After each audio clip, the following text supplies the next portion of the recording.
Hey there! I'm back at you with a part 2 of my DVD collection, or Blu-ray collection, sorry. And we are on E.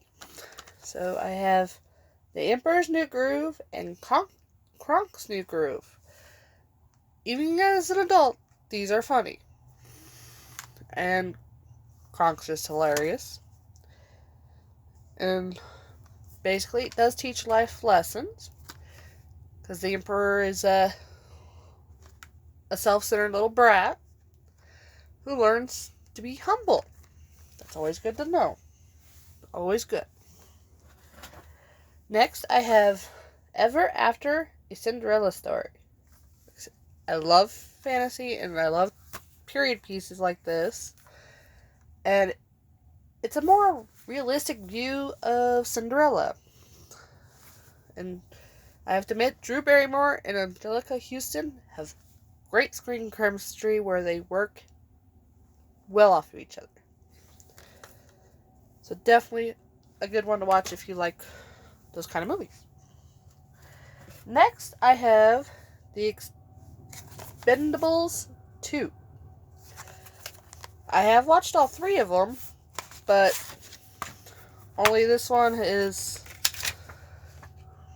Or this one and the third one are good. Let's see.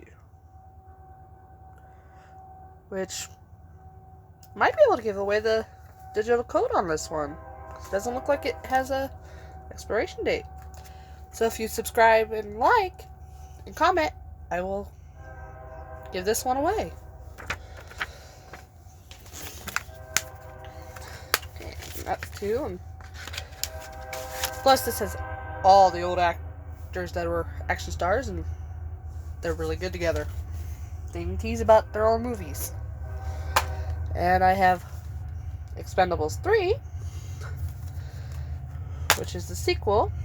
I don't think I have a digital code on that one. But this one has even more of the oldies and some new people. Definitely a must watch. And I have the Fantastic Four with Chris Evans. Definitely better than the remake. Even if they weren't really that into the comic versions. At least it got a sequel. Even if the sequel was not as good as the original. Which the remake would have been better if they didn't have the Fantastic Four part about it. If they made it a regular sci-fi. Might have been a lot better. Next, I have Farscape: The Peacekeeper Wars. Now, this show lasted a few seasons, so it was good, and I did watch them, and it's a good ending for the series. It was one of those series finales that were a movie, and it explains the beginning of the Peacekeepers. So if you like sci-fi, watch that. And I have the first Fast and the Furious. That one was good. It's a good start for it. And it actually is less about humor and about seriousness, which is really good. Definitely like the series. Next, I have Too Fast, Too Furious, where it starts getting on the silly side. But some of the characters together are just too good to resist. They work well together. Next, I have Fast 5. Now, I didn't really like, or I didn't even watch Tokyo Drift. Did not look interesting. Plus, didn't have any of the original cast except for a brief appearance of Vin Diesel.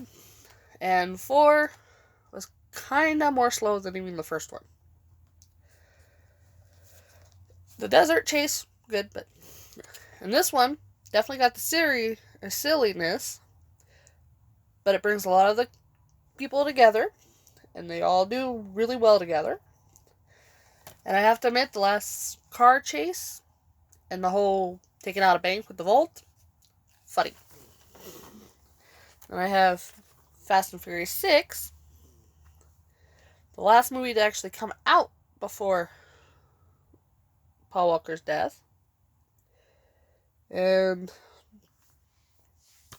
it was on the dull side, but again, some of the chases were pretty good, even if unrealistic. And I got it mainly so I can see what Brian and Mia had, a boy or girl. Okay. Next, I have Frozen. It's a really good cartoon. I can see why it did so well. I also got it because of my nieces and nephews. But these four, great together. And next I have Game of Thrones Season 1. And I've already done the ranking on these, so you already know I have and what they're about. So I also have Season 2. These are the only TV series I have on Blu-ray. Season 3, which is my favorite. Season 4. Season 5, which is the only one I have in this kind of case. And then I have Season 6 and Season 7. Which, if you ever do watch that series, I suggest watching it from the first episode of the entire show.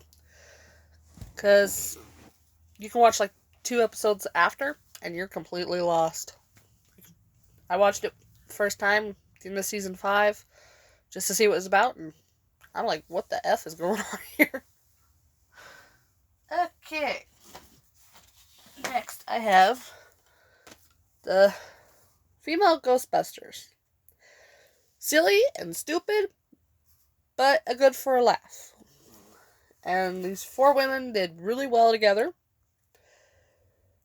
And I hope they do more movies together, even if it's not Ghostbusters.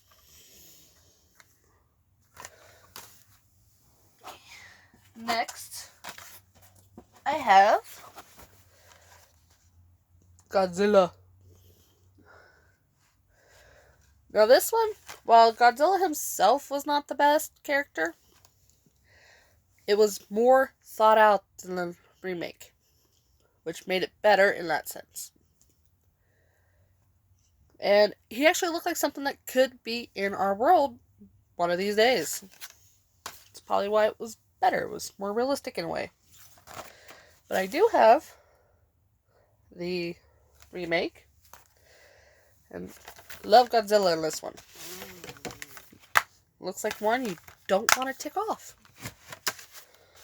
And in the sequel, he's even bigger. Yeah, I can see why he's the king of the monsters. In this one, I have Goonies and both of the Gremlins. It came in a 3-pack. I grew up watching this one a lot. And even though this is a monster, it's also considered a Christmas movie. And this one, stupid but funny. Especially all the different gremlins. And one of them actually did survive at the end. A woman, because she was in the bathroom with the one guy. So,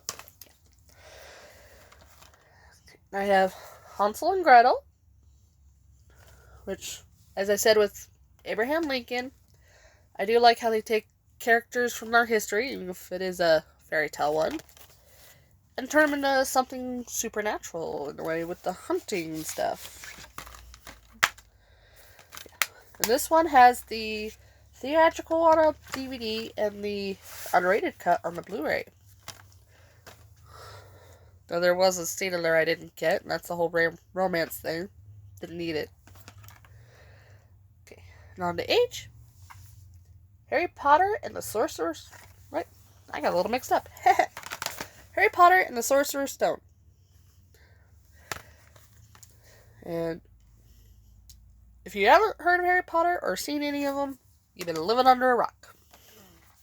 Next is Chamber of Secrets. Again, if you haven't heard of it, where have you been? Then Prisoner of Azkaban, which actually this one is my favorite. Don't know why, it just is. Okay. Get some of these mixed up. Next is Goblet of Fire,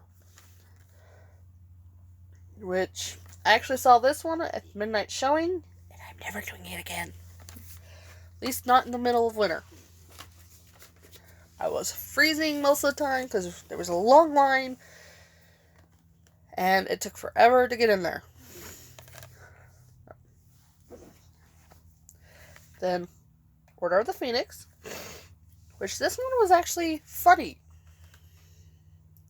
which is a good thing for Harry Potter. And we got the Half-Blood Prince with a holographic cover. This one was actually the dullest one to me. Then Harry Potter and the Deathly Hallows Part 1, which is sad because Dobby dies. It's never fun when the cute characters die. And I have Part 2. And yeah. Okay. Next I have Hocus Pocus, which if you see my Halloween ranking, you know I had this one. This one is really funny, really good, and a good kids movie. And you can still like it as an adult, even though the humor is a lot different. Then I have, this is a double feature with Hollywood Homicide and Hudson Hawk. I haven't watched this one yet, but this one is hysterical. I went and watched it in the theaters with both my sisters, and we made the mistake of watching 2 movies in one night, and then watched Time Job afterwards. But Harrison Ford in this one, hysterical. Definitely, you have to watch that one. Then, Howard the Duck. If you're an 80s kid, you have probably seen this one, and while it seems stupid now, in the 80s it didn't. And a little fun fact, hello, it is actually the first Marvel movie they made like that. Little fun fact. Next I have How the Grinch Stole Christmas. Pretty much it's one of those Christmas movies you gotta have. And Jim Carrey was excellent as a Grinch. And Hunger Games. And again, this is one if you haven't heard of, you're living under a rock, because it was one of the greatest or most popular movies recently. And based off of a book. I have Catching Fire of the Hunger Games, which introduces us to a lot of good characters. And some that are kind of sad when they die later. I have Mockingjay Part 1.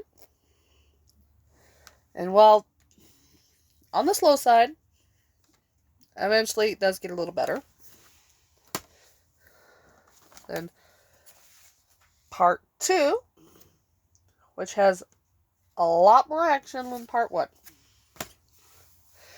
Okay, well, that's it for E through H. And I will post the next one tomorrow. See ya!